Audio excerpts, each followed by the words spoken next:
Hello, everyone. Welcome to the RGA Members Podcast, where we elevate professionals in our network, one guest at a time. My name is Matt Coots. I am the COO of RGA Network. RGA is a membership organization for business professionals. We are a connection and relationship organization focused on providing tools, education, and growth opportunities to our membership. I'm here today to introduce our member, James. James, why don't you introduce yourself a little bit, and then we can jump into some questions about your business and everything that you're doing. All right. Yeah. So my name's James Ponton. I'm with Roof Crafters Roofing out of Tarpon Springs, servicing Florida, Georgia, and South Carolina. Some background in construction and real estate, and been part of RGA since January. You and I met through a chamber event. Here we are. Absolutely. Yeah, obviously, we're big supporters of chambers. It's really part of the legs that we feel support businesses in their local communities. So we're always happy to find new people that we can network with at chamber events. Tell us a little bit how you got started and what you do. I guess if I go all the way back to the beginning, it'd go to high school econ class. My teacher teaching us about economics 101, supply and demand. And I think really at that point's when I decided that the entrepreneurial route was the route that I wanted to go. Odd jobs here and there throughout college. Get out of college, I worked for a property management company. We did some roofs in that business because they managed single family homes. It was a family owned property management company. So it made it a little bit easier to get hands on and really learn about the different aspects of a home, really from top to bottom, but roofing was one of those. And then other than that, small business owner for the past 17 years in some sort of capacity, from lead generation to owning a restaurant to real estate. So really a diverse background, but a bunch of different things that kind of bring it all together to be able to serve my roofing clients to the fullest. I love entrepreneurs at heart, man. Obviously, you've got a pretty rich history in the entrepreneur world. What would you say some of your favorite memories from being a small business owner or business professional have been over the years? I guess I'd say some of the best memories are proving people wrong, right? You have your cheerleaders, you have the people that are going to motivate you to do what you want to do once you tell them the idea. But then you have those people that are, that'll never work, or how are you going to do this? And I think the best memories are saying, hey, remember me?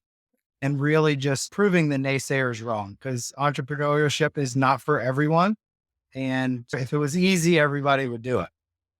Let me ask you this. I know me personally, I've had a number of mentors over the years, or just people who have influenced my professional development, from people that were in my industry to people that I just, studied and listened to podcasts and read books. Any particular either books or authors or coaches or just people that you've ran into professionally that have had a tremendous impact in your development? Yeah, no, I've definitely had some people throughout my life. Again, going back to high school econ 101, my teacher there, getting into college with a business administration degree in economics as a minor.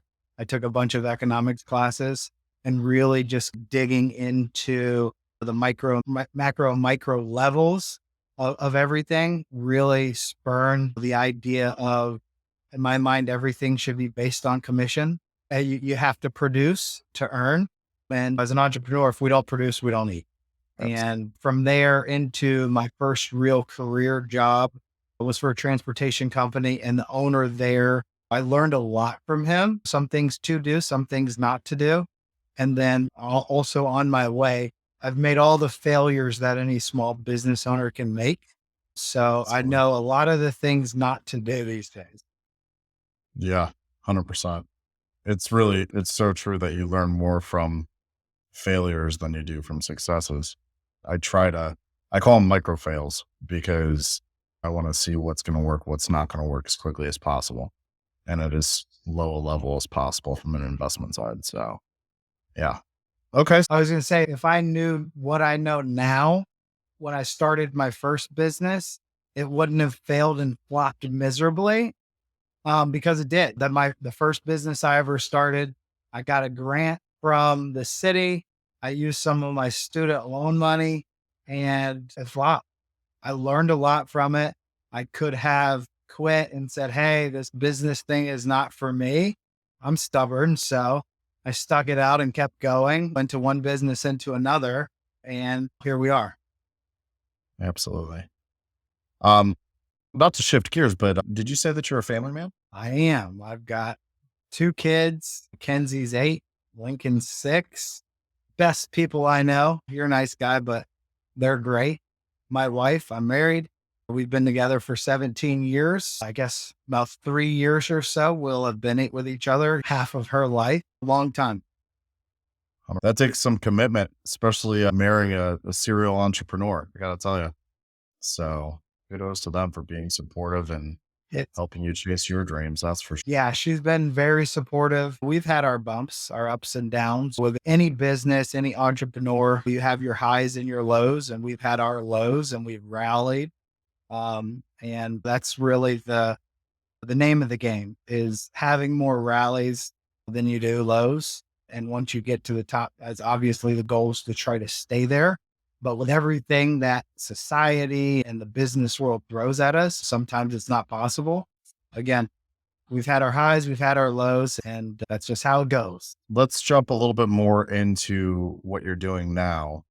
Share a little bit about just what's differentiating you from your competition. Obviously, there is competition in your space, and tell us a little bit about how you're different and what makes you the company to call. I mean, you're right. There's a lot of competition in our space. There's approximately 80,000 roofing contractors in the United States. We probably have about 260 here local in the Tampa Bay market. Could be slightly more, slightly less. So when you got 260 other businesses vying for the same opportunities, you've got to stand out. There has to be some value proposition there.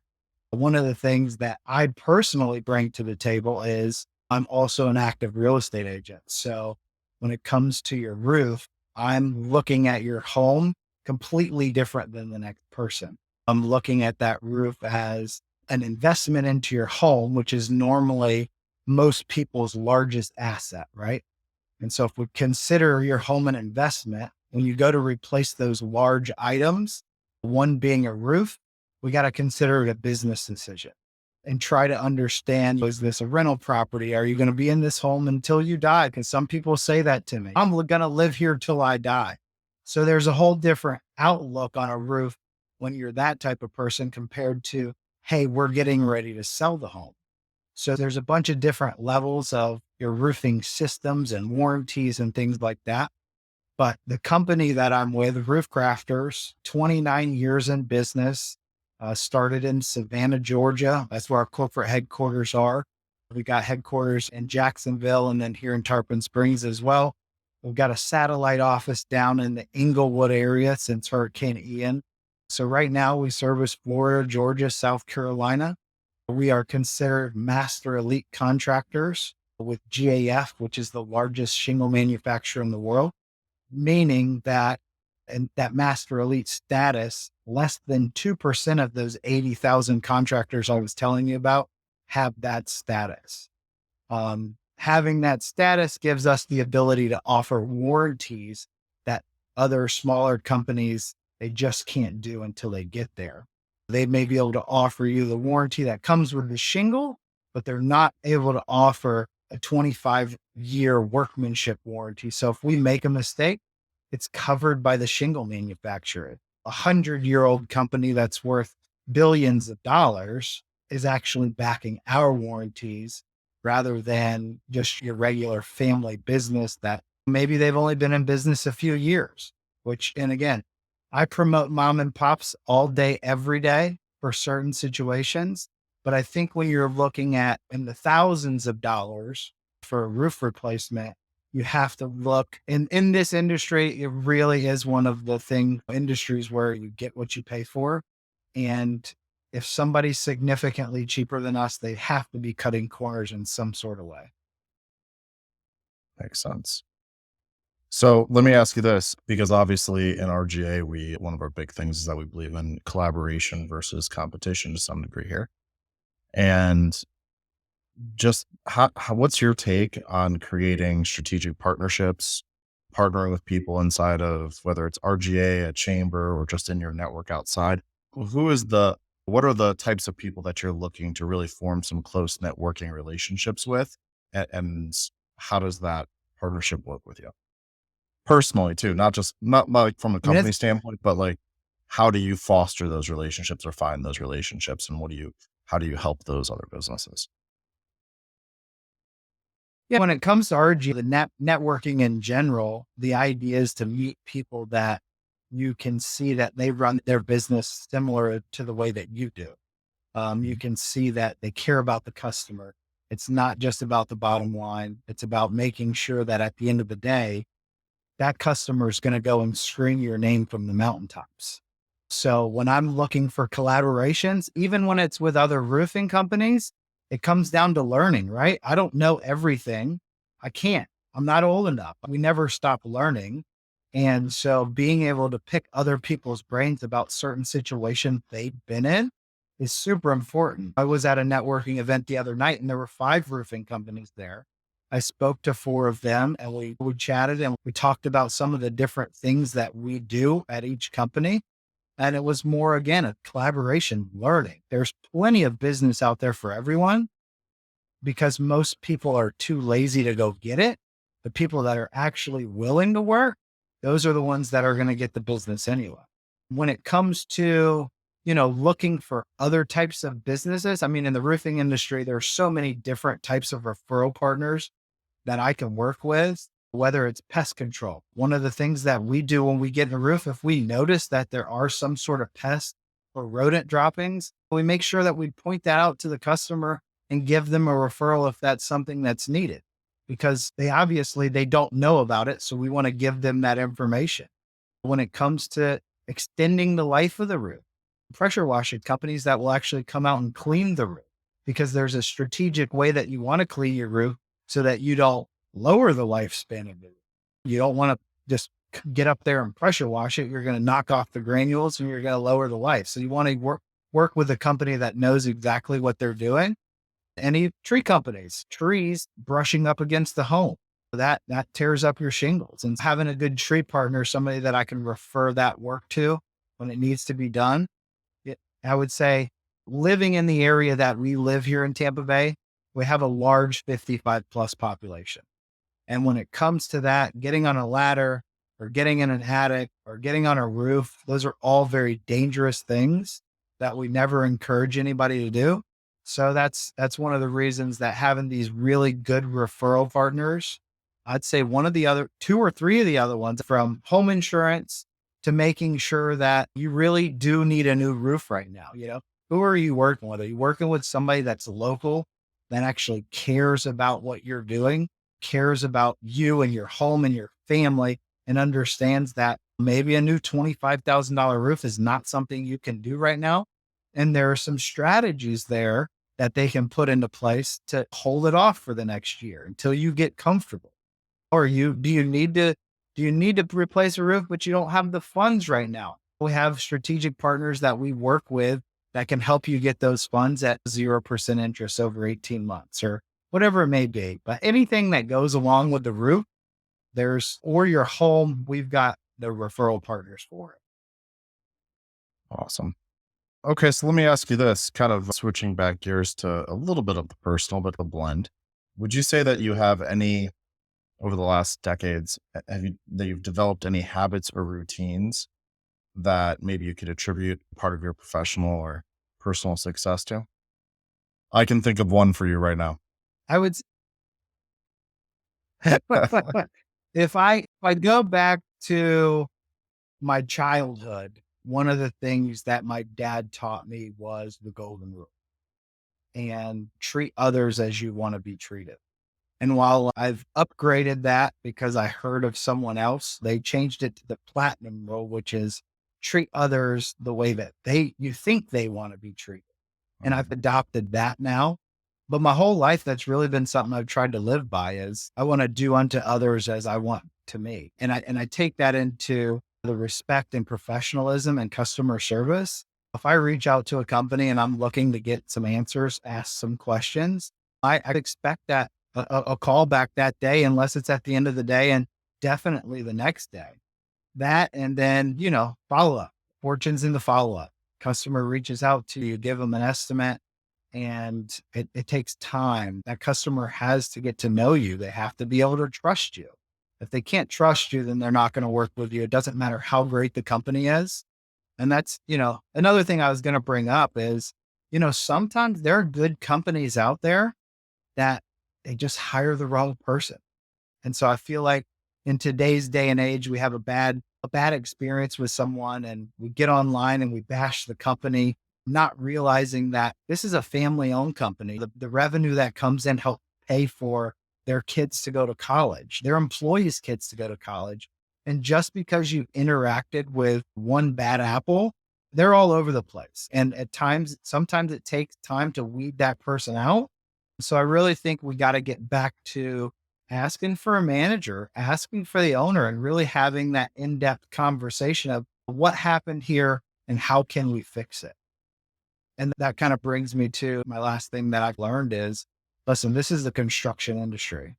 And really in any industry, when we introduce us flawed humans into it, there can be problems. Not always, but lots of times there are. It's about how you overcome those problems and what's the end result. Did you get the job done?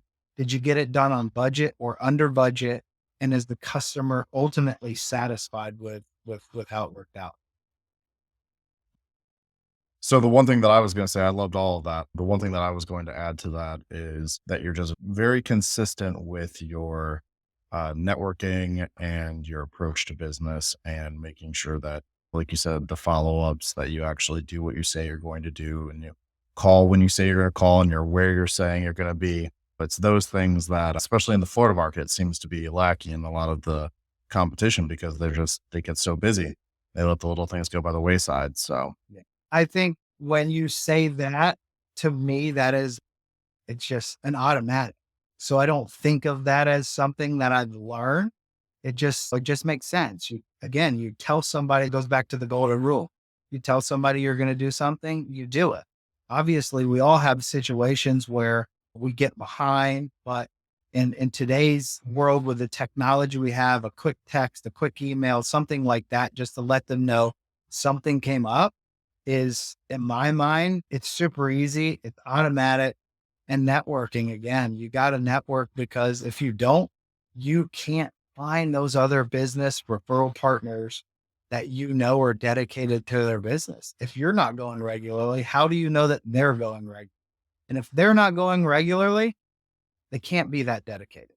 and my whole thing right there is, if you're showing up and doing the things that you need to do, a lot of it being the expectation and just trying to stay on top of everything in your follow-ups. That's huge when you're talking about getting referrals from relationships and connections that you've put together that are inside of an organization. Because one of the things that you absolutely do not want to do is not fulfill for a different member inside of an organization as close knit as RGA, because then all of a sudden the topic is brought up at not the dinner table, but it's brought up everywhere. So you want to make sure that, in general, every member of RGA wants to make sure that they are definitely just trying to help out. And the platinum rule is a great rule. Do unto others as you would want done to you.